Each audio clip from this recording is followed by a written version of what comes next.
Bonjour. Alors, dans cette démonstration, on va démontrer que, considérant un ensemble E qui admet n éléments, le nombre de sous-ensembles qu'on peut trouver de E, eh bien c'est toujours 2 puissance n. N étant un entier naturel. Donc on va travailler d'abord sur quelques exemples. Si l'ensemble E admet déjà 0 élément, c'est trivial. Le nombre de parties de E, c'est juste un élément, puisqu'on a juste l'ensemble vide, qui est l'unique partie de E. Donc 2 puissance 0 est égal à 1, ça marche. Si E admet donc un élément, alors les parties de E, ça va donc être, on a tout d'abord l'ensemble vide, qui est toujours un élément qui fait toujours partie des parties de E. Et on a également x1, donc le cardinal de P de E. Eh bien, c'est bien 2. C'est 2 puissance 1, ça marche.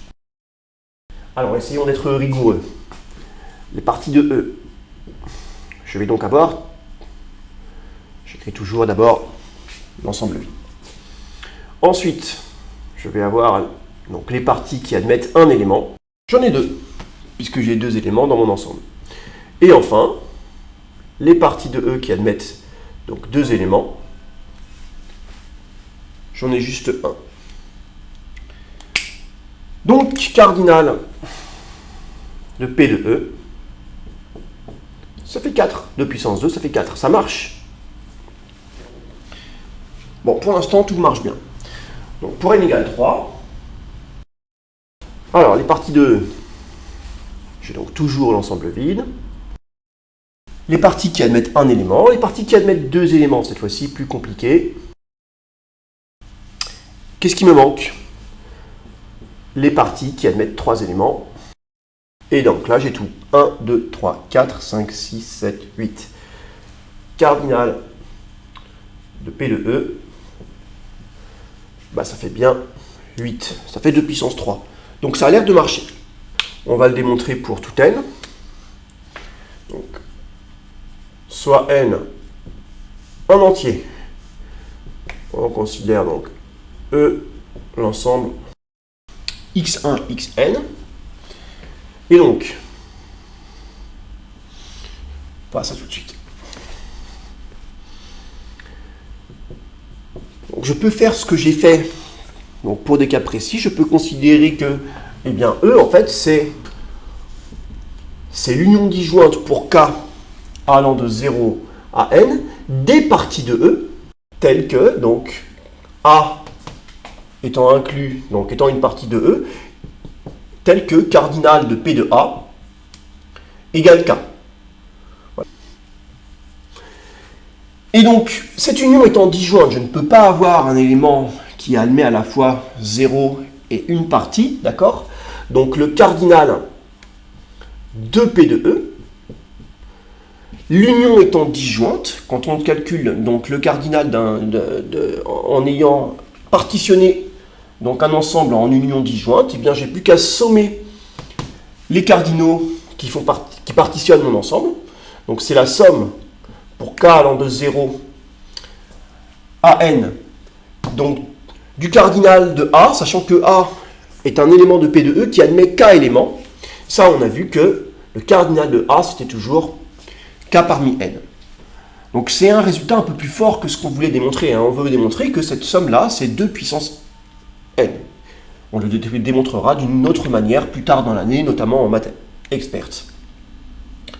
Très bien, donc cardinal de P de E, c'est la somme des combinaisons donc de k parmi n.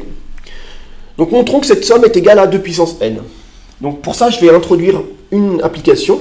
On considère l'application f qui va de P de E vers les n uplets de l'ensemble à deux éléments 0, 1. Et bien cette application, je vais la définir de la manière suivante. Soit A, un élément de P de E. Donc si xk appartient à A, alors la im la km coordonnée de f de A, ça va être un 1.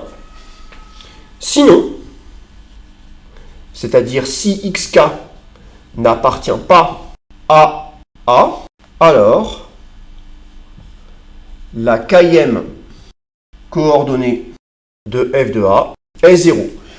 En fait, je suis en train de construire une application qui va dans l'ensemble des parties de E vers le n-play de l'ensemble 0, 1, de manière, chaque partie de E va être représentée, va être associée à un élément unique du n-play 0, 1. En fait, ici par exemple, considérons ici, exemple, donc si E c'est l'ensemble ABCD, et A, un sous-ensemble de E, donc par exemple AC. Alors f de A, bien c'est le vecteur ligne qui va admettre donc toujours 4 éléments. Donc A fait bien partie de l'ensemble A, donc la première coordonnée ça va être 1. B ne fait pas partie de mon ensemble A, donc eh bien, je vais avoir 0. La deuxième coordonnée, la troisième coordonnée, ça va être un 1, puisque C appartient bien à l'ensemble A. Et enfin, D est 0.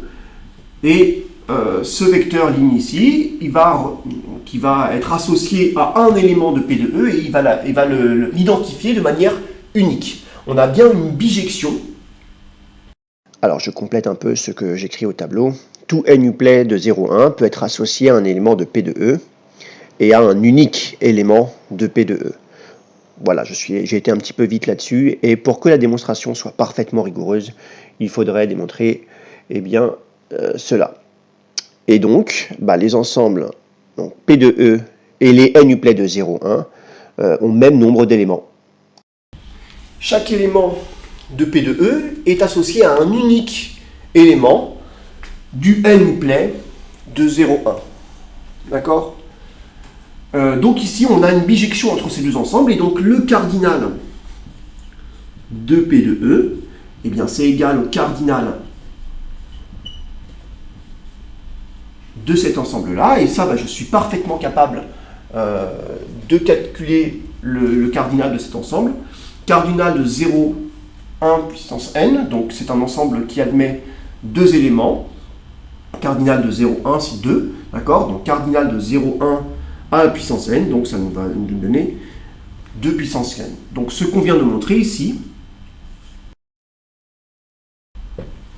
que le nombre de parties d'un ensemble qui admet n éléments, eh bien c'est 2 puissance n toujours.